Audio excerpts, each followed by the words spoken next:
오늘도 한 주간 삶을 살아가시다가 주님 전에 나와 주님께 예배 드리시는 모든 성도 여러분들을 주님의 이름으로 환영하고 축복합니다.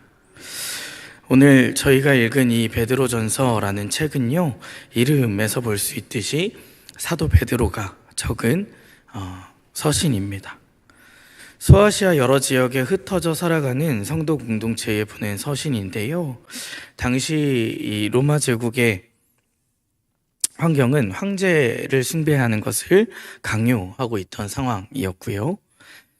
그러한 상황 가운데에서 기독교인들, 즉 예수님을 따르는, 예수를 구주로 믿고 예수를 왕으로, 만왕의 왕으로 섬기는 이 그리스도인들은 사회 질서를 해치는 집단으로 판단됩니다. 그래서 경제적인 차별과 신체적인 고문, 가족 관계에 있어서의 단절, 여러 가지 이제 전방위적인 공격과 고난을 당하는 현실에 처해 있었습니다. 저희가 오늘 읽진 않았지만 이 1장 1절 2절에서는 이 서신의 수신자를 이렇게 기록하고 있습니다. 예수 그리스도의 사도 베드로는 본도, 갈라디아, 갑바도기아, 아시아와 비두니아에 흩어진 나그네, 곧 하나님 아버지의 미리 아심을 따라 성령이 거룩하게 하심으로 순종함과 예수 그리스도의 핏부림을 얻기 위하여 택하심을 받은 자들에게 편지하노니 은혜와 평강이 너희에게 더욱 많을지어다. 아멘. 즉 여러 지역에 흩어진 이 나그네 성도들에게 하나님께서 미리 아심을 따라 성령이 거룩하게 하심으로 또 순종함과 예수 그리스도의 핏부림을 얻기 위하여 택하심을 받은 이 성도들에게 내가 적는 글이다라고 분명하게 밝히고 있습니다. 이 흩어진 나그네 성도들은요, 유대인 출신의 성도들 뿐만 아니라 이방인 출신의 성도들이 한데 모여서 이제 섞여 있는 공동체였습니다. 이들을 본문 원어는 디아스포라라고 부르는데요, 이 디아스포라라는 단어의 뜻은 이제 흩어져 있는, 흩어진 이런 뜻을 가진 단어입니다. 그래서 실제로도 흩어져서 살아가는 이주민들이었고 또 소수민들이었습니다. 그리고 신앙적으로 바라볼 때에도 이 나그네라는 뜻을 같이 가지고 있는데요, 하늘 본향, 우리 하늘에 정말 우리의 진짜 본향을 소망을 두고 이 땅을 나그네처럼 살아가는 이들이었습니다. 이러한 배경에서 베드로는 이들에게 이제 분명하게 이 베드로전서라는 책을 통해서 이야기하는데요, 그것은 이런 이야기입니다. 고난은 잠깐이고 조금 힘들고 어렵지만 그것은 우리의 믿음을 더욱 귀하게, 더욱 순결하게 만드는 과정일 뿐이다. 그러니 우리 믿음을 잘 지킵시다 라고 권면하는 책입니다. 그래서 오늘 이 짧은 본문을 통하여서 우리의 믿음이 더욱 귀하게 정금과 같이 연단되는 과정임을 기억하고 또 알아보는 시간이, 그런 묵상을 함께 나누는 시간이 되었으면 좋겠습니다. 요즘 날이 참 무덥습니다. 그죠? 오늘도 굉장히 더웠는데, 특히 제가 이제 또 우리 양장로님 맨 앞에 계시는데, 우리 양장로님은 정말 밖에서 땀 뻘뻘 흘리면서 일하는 그런 또 이제 작업을 하시는데 얼마나 더우실까 이런 생각이 들고, 제가 오늘 잠시 이제 또 저희 아동부 아이들 만나러, 또 아동부 새로운 친구들이 있으면 좀 만나러 작동초등학교 앞에 나가는데요, 그 여름성경학교에 새로 이제 처음 교회를 온 친구들이 3친구 정도가 있었는데 그들 중에 2친구를 오늘 만났어요. 극적으로 연락이 안 됐는데 어떻게 마주쳐가지고 나중에 연락이 먼저 오긴 했어요. 자기들 벌써 학교가 끝났다 그래서 막 달려가서 만났는데, 잠깐 그렇게 오래 만나지도 않았거든요. 한 40분 정도 잠깐 이제 얘기 나누면서 그 학교 앞에서 조금만 내려가면 아이스크림을 파는 아이스크림 할인점이 나와요.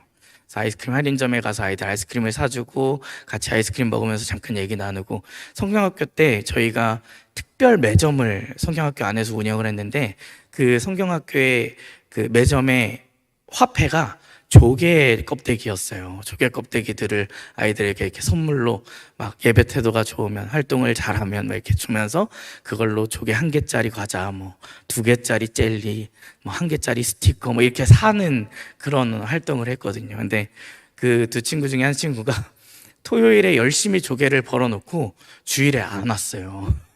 숙제 때문에 엄마한테 갇혀서 못 왔다고. 그래서 그 마음이 너무 안타깝잖아요. 그래서 남은 선물들을 조금 따로 챙겨놨다가 오늘 전달을 하고 이제 같이 보고 왔는데, 고작 40여 분 정도 이제 아이들과 만났는데, 제가 오전에 남방을 입고 출근을 했었는데 남방이 이 가슴 부분까지 땀으로 다 젖을 정도로 40분 만에, 채 1시간이 안 되는 시간 동안 참 무덥더라고요. 이렇게 더운 날씨에 과연 어떤 것들이 살아날 수 있을까라는 생각이 들 정도였습니다. 사람도 지치고요. 지나가다 보니까 고양이들이요, 그늘에 있어요. 동물도 그늘을 찾고요. 땅이 막 쩍쩍 갈라질 것만 같은 이러한 날씨, 이러한 계절인데요. 근데 생각해 보니까요, 이러한 계절에 해바라기는 꽃을 피우더라고요. 오히려 그 뜨거운 태양을 향해서 고개를 빳빳이 들고 가장 아름다운 꽃을 피워냅니다. 선인장은 어떨까요? 선인장은 사막 한가운데서도 쑥쑥 자라나고 결국엔 꽃을 피워냅니다. 우리의 믿음이 이와 같이 선인장, 해바라기처럼 이런 무더위와 같은 고난들을, 시험들을 이겨내고 피어나는 믿음이 됐으면 좋겠다라는 생각이 들었습니다. 뜨거운 열기와 같은 이 고난들 속에서도, 시련 속에서도 그 열기에 시들어버리는 믿음이 아니라요, 그 열기를 이겨내고 오히려 그 열기 속에서도 고개를 해바라기처럼 빳빳하게 들어서 주님을 바라보고 하나님을 바라보는 그 믿음의 시선으로, 정결한 믿음으로, 또 순결한 믿음으로 피어나는, 뿌리를 깊게 박고 피어나는 깊어지고 단단해지는 믿음이 되시기를 주님의 이름으로 축복합니다. 오늘 본문은 그런 의미에서 우리에게 이렇게 이야기합니다. 첫 번째로요, 고난은 잠시지만 믿음은 영원하다라고 얘기합니다. 본문 6절을 좀 함께 봤으면 좋겠는데요. 본문 6절 함께 읽겠습니다. 시작. 그러므로 너희가 이제 여러 가지 시험으로 말미암아 잠깐 근심하게 되지 않을 수 없으나 오히려 크게 기뻐하는도다. 아멘. 여기서 시험이란 단어로 번역된 이 단어는 페이라모이스라는 단어를 사용합니다. 이 페이라모이스라는 단어는 시험하다, 시험해 보다 라는 뜻을 가진 페이라조라는 단어에서 유래된 단어입니다. 이 페이라조라는, 이 시험하다라는 이 뜻은요, 어떤 것의 진짜 속성이나 진짜 성격을 드러내기 위해서 시험해 본다라는 뜻을 가지고 있습니다. 금속의 순도를 확인할 때, 이 금속의 이 순도가 어느 정도 되느냐를 확인할 때 가장 확실한 방법은요, 그 금속을 불 속에 넣어서 연단을 하는 과정입니다. 이것은 이 불 속에 이 금속을 넣어가지고 녹여서 완전히 없애려고, 파괴하려고 하는 행위가 아니잖아요. 이것은 이 금속이 진짜 이 정도의 순도를 가지고 있는 금속이야를 드러내기 위해서 필수적으로 겪어야 하는 과정입니다. 이 시험이, 이 오늘 본문 말씀에서 말하는 이 시험이라는 것이 바로 우리 믿음을 가진 사람들에게 이러한 연단의 과정이 된다라는 것입니다. 이 시험이란 단어는요, 이 페이라조라는 단어는 문맥에 따라서 두 가지의 해석을 가지는데요. 첫 번째로 속아 넘기기 위한 유혹과 시련을 의미하기도 합니다. 예수님께서 40일간 광야에서 금식하신 이후에 사단이 예수님을 찾아와서 그를 시험합니다. 세 가지의 시험을 예수님께서 말씀으로 이겼던 장면을 저희들은 기억하고 있습니다. 그죠? 그때에 쓰였던 그 시험이란 단어도 이 동일한 단어를 쓰는데요. 이것은 그를 넘어뜨리기 위한, 그를 실패하고 완전히 주저앉히기 위한 시험인 거죠. 두 번째 뜻은요, 바로 오늘 본문에서 말하는 시험의 의미인데요. 하나님께서 허락하신 우리의 믿음을 단련시키고 성장시키기 위해, 우리의 믿음이 그 금속이 진짜인가 알아보는 것처럼 우리의 믿음이 진짜인가를 알아보기 위하여서 겪는 시험과 시련을 의미합니다. 이것은 연단인 것이죠. 오늘 말씀은 이렇게 이야기합니다. 너희가 여러 가지 시험으로 말미암아 잠깐 근심하게 되지 않을 수 없으나. 여기서 이 시험은 믿음을 해치려는 유혹이 아닙니다. 믿음을 없애려는 그러한 시험이 아닙니다. 오히려 믿음을 연단하고 증명해내는 시련. 이 믿음이 내 진짜 믿음이다 라는 것을 보여주기 위한 고난을 의미합니다. 하나님이 허락하신 연단으로서 성도들의 믿음을 더욱 정결하게 하고 온전하게 하는 도구인 것입니다. 하나님은 우리를 시험하지 않으시지만 우리의 믿음을 단련하시기 위하여서 그 시련을 허락하시는 때가 있습니다. 우리가 믿음을 지켜나가면서 겪는 수많은 시험들이 있습니다. 마음이 어려운 때가 참 많아요. 그때 여러분들 이 페이라조라는 단어를 기억하시길 간절히 소망합니다. 이 시험은요, 우리의 믿음을 무너뜨리는 것이 아니라 단련하는 불입니다. 성경은 이 과정을 통해서 우리의 믿음이 정금같이 되어 하나님께 영광을 돌리게 된다라고 분명히 가르치고 있습니다. 그리고 또 중요한 것은요, 오늘 본문 6절에서 우리에게 분명히 말하는 또 한 가지의 사실은 잠깐은 근심한다라는 것입니다. 그리고 오히려 끝에 가서는 크게 기뻐한다라는 것입니다. 우리의 고난과 시련은요, 끝이 있는 여정인 것을 기억하시길 바랍니다. 이 땅의 삶에서 우리는 나그네 같습니다. 하지만 결국 우리는요, 하늘 본향을 향해 살아가는 사람들입니다. 이 한시적이며 잠깐 근심하는 시련들을 연단으로 삼으시고 그 연단을 통해 정금 같은 믿음을 꽃처럼 피워내시는 모든 성도 여러분들이 되시기를 주님의 이름으로 축복합니다. 두 번째로 오늘 본문은 우리가 겪는 고난이 이러한 고난이다라고 이야기하는데요. 바로 우리의 진짜 믿음을 드러내는 것이다 라고 이야기합니다. 이 연단 7절에서 너희 믿음의 확실함은 불로 연단하여도 라고 기록하는데요. 이 연단이라는 단어는 도키미온이라는 단어를 씁니다. 이것은 앞에서 제가 설명드렸다시피 금속의 순도를 확인하거나 혹은 이제 순도를 높여서 보석으로 만드는 과정을 거칠 때 그때는 조금 다른 단어를 씁니다. 우리나라 말로는 재련, 이제 한자어로는 재련이란 말을 쓰는데요. 그러한 뜻을 가진 단어입니다. 순도를 드러내거나 순도를 높일 때 그 금속을 아주 뜨거운 불 속에서 녹여내는 과정을 의미하는 단어입니다. 예전에 제가 여러분들께 새벽 설교였던 걸로 기억하는데 정금, 순금 이런 이야기를 드리면서 우리는 다 금덩이였다. 우리는 전부 다 순금과 같은 사람들이다. 라고 이렇게 여러분들께 말씀드리면서 그 금이 순도에 따라서 이제 여러분들이 특히 우리 여성 성도님들은 더 잘 아시겠지만 14K, 18K, 24K 이렇게 나뉜다라고 말씀을 드린 적이 있습니다.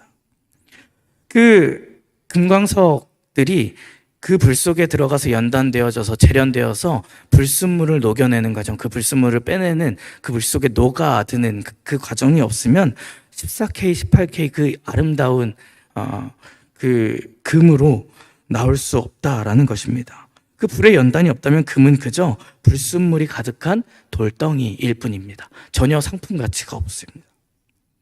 그 불 속에 들어가서 불순물들을 걸러내고 순도가 높아져야 비로소 사람들에게 금으로서 인정을 받고요. 그 가치가 실현되게 되고요. 그 금이 값어치를 가지게 됩니다. 우리의 믿음도 그와 같다라고 오늘 말씀은 이야기하고 있습니다. 고난을 통해 참모습이 드러난다라는 것입니다. 그 참모습이 드러났을 때에 과연 우리들의 믿음은 어떠한 모습인가? 삶을 살아가다 보면은요, 우리가 믿음을 지켜나가기 위해서 참 애쓰면서 살아가다 보면은요, 우리의 그 밑바닥을 볼 때가 가끔 있게 됩니다. 그 밑바닥을 볼 때 우리의 믿음의 모습이 과연 하나님 보시기에 기뻐하시는 믿음인가? 우리가 그러한 믿음을 소유한 하나님의 자녀들인가? 그것을 한번 돌아보았으면 좋겠습니다. 우리가 믿음을 소유한 사람들로서 그 믿음을 지켜나가기 위해 노력할 때에 겪는 시련과 시험들은 모두 연단이라는 것을 다시 한번 기억하시길 주님의 이름으로 축복합니다. 그 불 속에 들어가서 불순물들을 다 걸러내고 믿음의 방해가 되는 이 안 좋은 것들을 완전히 걸러내어서 정말 순도 높은 정금과 같이 정말 순결한 믿음을 하나님 앞에 드러내시는 여러분 되시기를 주님의 이름으로 축복합니다. 우리가 그러한 정금과 같은 사람들이 다 되시기를 주님의 이름으로 축복합니다. 마지막으로 오늘 본문은요, 그 고난 뒤에 분명한 것이 있다라고 이야기하는데요, 바로 장차 올 영광이 있다라는 것입니다. 본문 7절 하반절을 좀 함께 읽어보았으면 좋겠습니다. 본문 7절 하반절입니다. 함께 읽겠습니다. 예수 그리스도께서 나타나실 때에 칭찬과 영광과 존귀를 얻게 하려 함이라. 아멘. 할렐루야. 예수 그리스도께서 나타나실 때에 우리는 칭찬과 영광과 존귀를 얻게 될 것입니다. 우리의 이 힘든 시련과 연단의 과정들은요, 끝이 있다라는 것인데요, 그 끝은 바로 우리 주님 예수 그리스도께서 다시 오실 그날입니다. 우리 예수 그리스도께서 다시 오실 때 그것은 우리가 겪는 이 시험과 시련들은요, 우리가 견뎌낸 이 시험과 시련들은요, 바로 하늘의 상급으로 이어집니다. 칭찬과 영광과 존귀로 이어지게 될 것입니다. 우리는 때로 고난을 겪고 현실의 힘든 상황과 벽 앞에서 현실의 지금 이 짧은 순간만을 바라보고 지금 당장에 내 앞에 있는 이 힘든 일만을 바라보고 좌절하며 낙담하고 또 믿음을 잃어버리곤 합니다. 그러나 우리에게는 끝이 있다라고 오늘 말씀은 분명하게 기록하고 있습니다. 하나님께서는 지금 이 순간을 넘어 영원의 그 끝의 지점에서 우리의 믿음을 평가하실 것인데요, 우리에게 지금 이 순간을 넘어 그 마지막 때 우리가 얻을 하나님께서 칭찬하실 그것을 바라보며 이 시험을 견디시길 원하고 계십니다. 장차 올 영광을 바라보시는 그 믿음의 시선이 저와 여러분들 안에 간절히 있길 소망합니다. 그래서 그 시선을 통하여서 하나님을 바라보며 지금 이 당장 뜨거운 불과 같은 이 고난과 시련을 연단으로 삼아 견뎌내시기를 주님의 이름으로 축복합니다. 그 견딤과 정결한 믿음의 선택과 발걸음들은요, 결국 주님께서 다시 오셨을 때에 참 잘 살아내었다, 참 잘 이겨냈다, 내 사랑하는 아들아, 내 사랑하는 내 딸아, 칭찬하시는 그 주님의 따뜻한 음성으로 우리에게 돌아올 것입니다. 하나님의 자녀가 되어 영광과 존귀를 얻게 되어지는 그 귀중한 열매를 맺게 되어질 것입니다. 말씀을 정리하기를 원합니다. 혹시 우리가 살아가는 삶 가운데에 믿음을 지켜나가면서 걷는 그 걸음들이 힘겨우실 때가 종종 있지는 않으십니까? 특히 예수를 믿으면 더더욱 그런 것 같아요. 오히려 예수를 믿지 않는 사람들은요, 어떤 힘든 일이 생기고 이렇게 있을 때 스트레스를 풀어버리고 뭔가 동기부여가 될 만한 어떤 일들을 찾으면서 그것을 막 어떤 원동력으로 삼아서 나아가기도 하고요. 근데 유독 예수를 믿는 사람들은 그런 마음들이 생기는 것 같아요. 저도 가끔 그런 마음이 드는데요, 이런 마음입니다.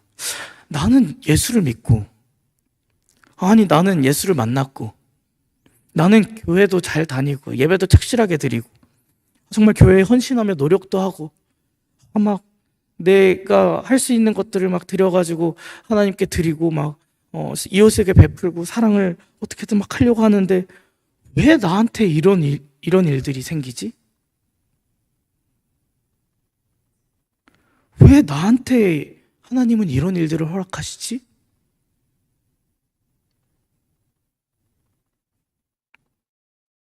그런 고난과 시련들이 여러분들께 닥쳐오지는 않습니까? 만약 그렇다면요, 그것이 바로 해바라기를 피우는 그 무더운 햇빛이라고 생각하시길 주님의 이름으로 축복합니다. 선인장의 꽃을 피우는 그 쩍쩍 갈라지는 사막의 바닥이라고 생각하시길 주님의 이름으로 축복합니다. 그 고난을 연단으로 받아 정금과 같이 순결한 믿음으로 나아가시는 우리가 될 때에 장차 우리가 주님 예수 그리스도가 다시 오실 그날에 우리는 칭찬과 영광과 존귀를 얻게 될 것입니다. 오늘 말씀 본문은 분명하게 기록하고 있습니다. 이 근심하게 되나 오히려 크게 기뻐한다. 그것은 바로 그때에, 마지막 때에 영광과 존귀와 칭찬을 얻게 할 것이라고 이야기합니다.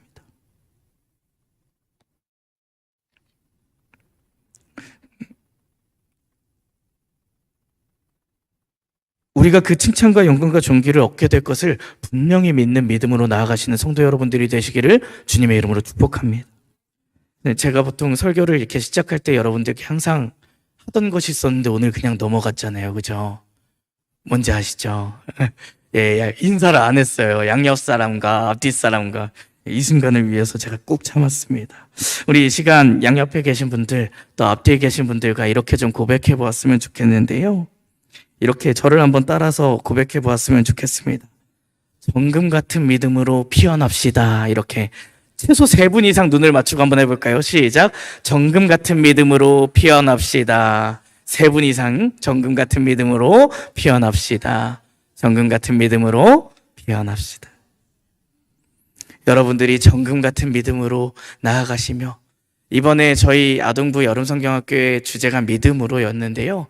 믿음으로 보는 것, 하나님의 약속을 믿는 것인데요. 오늘 말씀은 하나님께서 분명히 약속하고 있습니다. 너희가 칭찬과 존귀와 영광을 얻게 될 것이다. 그 약속을 바라보는 시선을 갖게 되시길 바라고요. 또 두 번째 주제는 믿음으로 걸어요였습니다. 요단강을 믿음의 발로 걸었던 것이었죠. 그 여러분들이 믿음의 이 고난들을 시련으로, 연단으로 받아서 삶에서 그 고난이 닥쳐올 때 믿음을 선택하시는 그 한 걸음 한 걸음을 걸어내시길 주님의 이름으로 축복합니다. 그때의 삶과의 주제는요, 믿음으로 받아요였습니다. 하나님이 약속하신 그 가나안 땅을 이스라엘 백성은 결국 받아내게 되거든요. 하나님께서 오늘 본문에서 약속하신 그 칭찬과 존귀와 영광을 예수 그리스도께서 다시 오실 그날에 모두 얻어 주님께 칭찬받는 귀한 거룩한 하나님의 백성들이 다 되시기를 주님의 이름으로 축복합니다.